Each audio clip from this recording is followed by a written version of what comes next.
السلام علیکم. So today we will be talking about religious revival in the subcontinent. اور اس کو بھی آپ نے اسی طرح کرنا ہے کہ اتنا اچھا تو تیار کر لینا ہیڈنگس وغیرہ اس کی کہ آپ کو اگر ان کیس یہ کویشچن آ جاتا ہے تو اس کے ڈائمینشنس کور ہوں. لیکن overall it's important for M C Qs. M C Qs میں تو یہ آئے گا ہی آئے گا. اس میں سے کچھ بھی آ سکتا ہے. نیمز آ سکتے ہیں, ایکچوئل نیمز جو ہیں لیڈرز کے, ریلیجیس لیڈرز کے, اور ان کی date of birth and date of death, اور کوئی امپورٹنٹ ان کی جو بکس ہیں ان کے نام. ٹھیک ہے. تو لیکن جو ہے میں آپ کو تھوڑا سا کرا رہی ہوں, اس کو مین ہیڈنگس کروا رہی ہوں. آپ نے کیا کرنا ہے کہ کسی بھی اچھی بک سے, گلشن سرور میں بھی بہت ڈیٹیل میں ہے, اور بھی اگر آپ کے پاس کوئی اس کے علاوہ بک ہے تو اس میں دیکھیں, تو اس پہ آپ کو بہت اچھا کانٹینٹ مل جائے گا. تو اس کے اچھے سے نوٹس بنا کے تو جو ہے نا اپنے پاس رکھ لیں. اور جو میرے اسٹوڈنٹس ہیں وہ مجھے اسائنمنٹس والے فولڈر میں بھیج دیں. اچھا جی, یہ جو ہے نا سب سے پہلے ہم آئیں گے مجدد الف ثانی, اور ان کا ایکچوئل نیم تھا شیخ احمد سرہندی. ان کو مجدد الف ثانی کیوں کہتے تھے کہ حدیث ہے, یہ ایک اسلامک ٹریڈیشن ہے کہ ہر 1000 سال کے بعد جو ہے نا دین کو دوبارہ سے ریکٹیفائی کرنے کے لیے, جو بھی اس میں چینجنگز آ گئی ہیں, ڈیٹیریوریشن ہو گئی ہے, اس کو صحیح کرنے کے لیے ہمیشہ ایک ریفارمسٹ آتا رہے گا ہر 1000 سال کے بعد, ہر صدی میں, 100 سال کے بعد. تو جو مجدد الف ثانی ہے نا, ان کو بھی اسی لیے کہا جاتا ہے کہ یہ اس صدی کے ریفارمسٹ تھے. اور حدیث کے مطابق جیسے کوئی شخص آئے گا نا دین کو ریکٹیفائی کرے گا, تو یہ اس دور میں آئے. اور دور ان کا کون سا تھا؟ اکبر کا دور تھا. ٹھیک ہے, اکبر بادشاہ کا دور, جس نے دین الہی ایک نیو سسٹم متعارف کروایا تھا, اور it was more like a secular system. تو اس میں جو ہے اس نے کہا تھا کہ ساری ریلیجنس برابر ہیں. تو شیخ احمد سرہندی کی ریلیجس ریفارمزم یہ تھی, انہوں نے کہا تھا کہ نہیں, ایسے نہیں ہے, اور اسلام جو ہے وہ سیپریٹ ہے بالکل. اور پھر اس میں سوشل ریفارمز وہ یہ لے کے آئے تھے کہ اس دور میں ہندوز کے ساتھ انٹر میریجز کرنا جائز قرار دیا تھا نا سرکاری سطح پہ. اور اکبر جو ہے اس نے خود جو ہے ہندو عورتوں سے شادی کی ہوئی تھی. تو انہوں نے کہا کہ یہ ٹوٹلی حرام ہے اسلام میں, اور جو ہے نا اس چیز کو سوشلی بہت زیادہ انہوں نے اس ایشو کو اٹھایا تھا.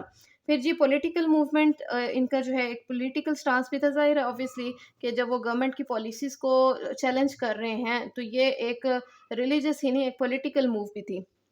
پھر جی ان کا عقیدہ وحدت الشہود جو ہے نا ان کا بہت بڑا کارنامہ ہے. اس دور میں ابن عربی جو ایک مسلم اسکالر تھے, انہوں نے عقیدہ وحدت الوجود دیا تھا. اس دور میں نہیں, آئی تھنک کافی پہلے سے چلی آ رہی تھی یہ بات, جس کا مطلب یہ ہے کہ ہر چیز جو ہے نا خدا کی ذات میں حلول کر سکتی ہے, ایون انسان بھی. اور مطلب اس بات پہ جو ہے نا بہت سارے اسکالرس نے ان پہ کفر کے فتاوی بھی لگائے ہیں, اور کچھ اسکالرس کہتے ہیں کہ نہیں, ان کا یہ مطلب نہیں تھا. بہرحال جو بھی تھا, اس کا ایک رد دیا شیخ احمد سرہندی نے, اور انہوں نے کہا کہ خدا اور انسان جو ہے نا these are two separate beings, اور جو ہے نا کبھی بھی ایسے نہیں ہو سکتا کہ خدا کی ذات میں کوئی چیز وہ شامل ہو جائے یا وہ خود خدا کی درجے کو پہنچ جائے.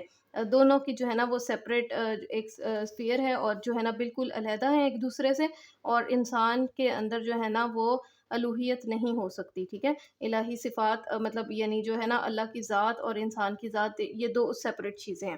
اچھا جی, پھر آ جائیں شاہ ولی اللہ پہ. اٹس ویری امپورٹنٹ, ان کو تو بہت ڈیٹیل میں آپ کریں. شاہ ولی اللہ, ان کا ایکچوئل نیم تھا قطب الدین احمد, اور 21 جنوری 1703 کو یہ پیدا ہوتے ہیں, اور 1762 میں ان کی ڈیتھ ہوتی ہے. ان کی ڈیٹ آف ڈیتھ جو ہے نا ایگزیکٹ ڈے اینڈ منتھ مجھے نہیں پتا, وہ آپ دیکھ لیں.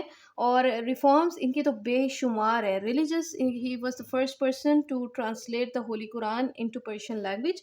اور انہوں نے یعنی اتنا, ہم میں سے ہر شخص جو بھی آج بر صغیر میں مسلمان ہے نا, جو مطلب انڈیا پاکستان کا مسلمان, وہ ان کا احسان مند ہے, کیونکہ انہوں نے اور ان کے بیٹوں نے قرآن کا ترجمہ کیا. انہوں نے پرشین لینگویج میں کیا, اور ان کے بیٹوں نے اردو لینگویج میں کیا. اور اس کے بعد انہوں نے ایک پورا سسٹم, مدرسہ سسٹم سیٹ کیا. مدرسہ رحیمیہ تھا ان کے فادر کا. تو ان لوگوں نے یعنی سوشلی اور مطلب ایون یعنی گھروں کے لیول تک جو ہے نا لوگوں کو جو ہے دوبارہ سے ایک ریوائول آف دین کے لیے کام کیا. اور ان کی جو ہے نا پولیٹیکل موومنٹ بہت زیادہ مطلب پولیٹیکل جو ہے نا ان کی محنت وہ بہت زیادہ ایویڈنٹ ہے. اس بات سے ظاہر ہوتا ہے کہ انہوں نے ایک لیٹر لکھا تھا, and it's a very good read, اگر آپ وہ پڑھیں نا. انہوں نے کافی ڈیٹیل میں احمد شاہ درانی کو خط لکھا تھا, اور کہا تھا کہ یہ مراٹھے جو ہے نا انہوں نے مسلمانوں کو بہت تنگ کیا ہوا ہے, تو تم آؤ اور ان کو جو ہے نا مطلب مسلمانوں کو اس پرسیکیوشن سے بچاؤ.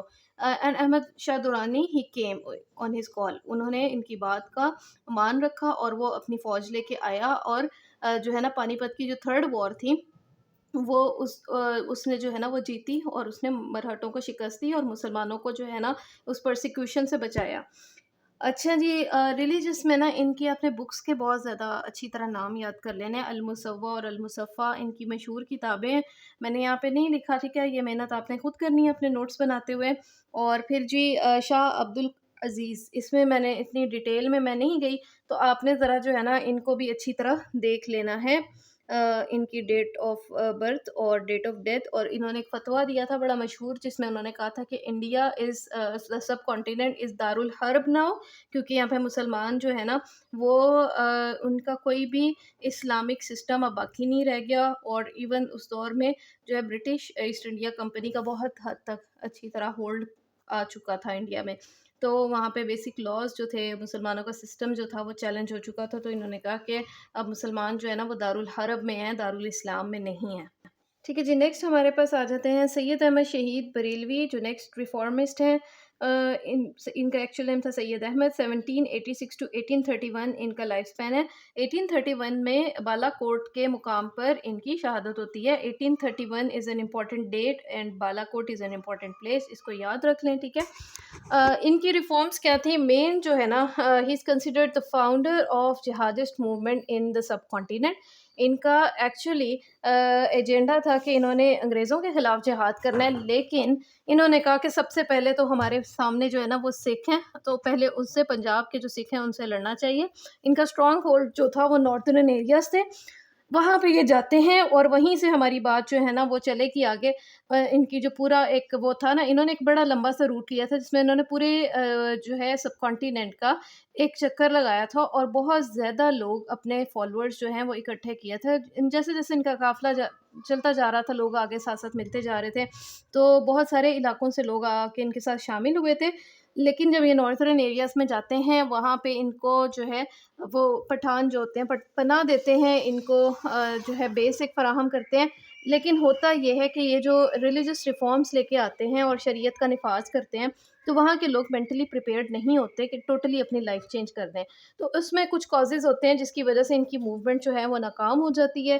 کچھ اس میں یہ ہوتا ہے کہ یہ اپنے مجاہدین کی شادیاں جو ہیں وہ وہاں کی لوکل جو بچیاں لیڈیز ہوتی ہیں، لڑکیاں ہوتی ہیں، ان لوگوں سے کرتے ہیں. اور مطلب وہ یہ سمجھتے ہیں کہ اب جو ہماری آرمی ہے نا مطلب یعنی یہ ایک یعنی ریلیجس ڈیوٹی ہے کہ یہاں کے لوگ جو ہیں اپنی بچیوں کی یہاں پہ شادیاں کر دیں. لیکن وہاں کا ان کا کلچر جو ہوتا ہے نا وہ اور طرح کا ہوتا ہے. وہ اس چیز کو اپنی انسلٹ لیتے ہیں کہ جو ہے ہم ایک باپ جو ہے نا مطلب وہ اپنی مرضی سے اور اپنے طریقے سے شادی کرنے کے بجائے، یعنی ایک امیر نے حکم دیا ہے کہ فلاں بندے سے شادی کر دو، تو ان کو جو ہے نا اس چیز میں اپنا بڑا لاس، اپنے کلچر کا لاس اور بہت سارے اور فیکٹر سے وہ چیز نظر آتی ہے، اور وہ سید احمد کے خلاف کچھ بڑے بڑے سردار ہو جاتے ہیں. ٹھیک ہے، خان آف کشیگی کا کوئی سین ہوتا ہے کہ اس کی بیٹی کی شادی ہو جاتی ہے، تو وہ پھر جو ہے ایک دوسرے پٹھان سے، ایک خان سے ہیلپ لیتے ہیں. وہ آپ نام دیکھ لینا، ٹھیک ہے، تھوڑے سے امپورٹنٹ ہیں یہ چیزیں. محمد خان ہے گیس. تو اس کے بعد جو ہے نا وہ تھوڑی رنجشی آ جاتی ہیں، اور اس کے بعد یہ ہوتا ہے کہ وہ غداری کر دیتے ہیں سید احمد کے ساتھ. اور غداری میں یہ ہوتا ہے کہ پھر جو ہے وہ سکھ وہ آ کے ان کی لاعلمی میں حملہ کر دیتے ہیں، اینڈ سید احمد اور ان کی جو پوری تحریک ہے نا وہ بالا کوٹ کے مقام پر ہی ختم ہو جاتی ہے. اور اس کے بعد انگریز جو اس وقت دیکھ رہے تھے کہ جی اونٹ کس کروٹ بیٹھتا ہے، ہو ونس دا وار، اور وہ بس یعنی تسلی سے نا اس چیز کو وہ دیکھ رہے ہوتے ہیں. انہوں نے درمیان میں کبھی بھی سید احمد کو روکنے کی کوشش نہیں کی ہوتی کہ ایک دفعہ دیکھ لیں یہ دونوں گروپس لڑتے ہیں، سکھوں میں سے مسلمانوں سے جو بھی جیتے گا تو ہمیں پھر ایک فریق سے لڑنا پڑے گا بجائے دو لوگوں سے. تو جب سکھ جیت جاتے ہیں تو پھر انگریز جو ہیں وہ سکھوں کے ساتھ لڑائی کر لیتے ہیں، اینگلو سکھ وارز ہوتی ہیں، اور اس کے بعد اوبیسلی انگریز جیت جاتے ہیں، اور جو ہے سب کانٹیننٹ پہ برٹش رول اور بھی اسٹرانگ ہو جاتا ہے. اس کے بعد جی آ جائیں فرائضی موومنٹ. اس کے فاؤنڈر تھے حاجی شریعت اللہ، اور 1768 سے 1840 تک ان کا ٹائم پیریڈ تھا. اور مین جو کاز تھا نا ان کی موومنٹ کا، it was against the British policies towards the Muslims of Bengal, اور خاص طور پر it was aimed at the operation of the zamindars, ان کے حقوق کے لیے تھی، ٹھیک ہے. اور اس کے بعد ٹیٹو میر آ جاتے ہیں. ٹیٹو میر کی بھی وہی ریزن وہی ہوتی ہے کہ مسلم زمیندار کا بہت زیادہ استحصال ہو رہا ہوتا ہے، ان کا حق نہیں دیا جا رہا ہوتا. تو ٹائم پیریڈ ان کا سید احمد شہید بریلوی والا ہی ہے، لیکن یہ بنگال میں ہی رہے، جبکہ سید احمد جو ہے پورے سب کانٹیننٹ کا چکر لگا کے تو پھر ناردرن ایریاز میں چلے گئے تھے. ٹیٹو میر جو ہے وہ زیادہ پولیٹیکلی ہی وہ کرتے رہے اپنا، ٹھیک ہے. اور فرائضی موومنٹ کا مطلب یہ تھا کہ ٹورڈز دا فرائض، انسان اپنے فرائض پورے کرے، ٹھیک ہے. یہاں پہ ریلیجس ریفارمزم ہمارا کمپلیٹ ہو جاتا ہے پورشن سارا.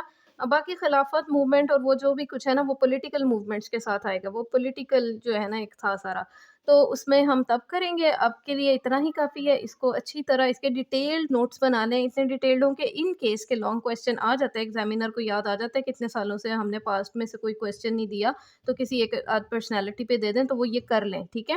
السلام علیکم.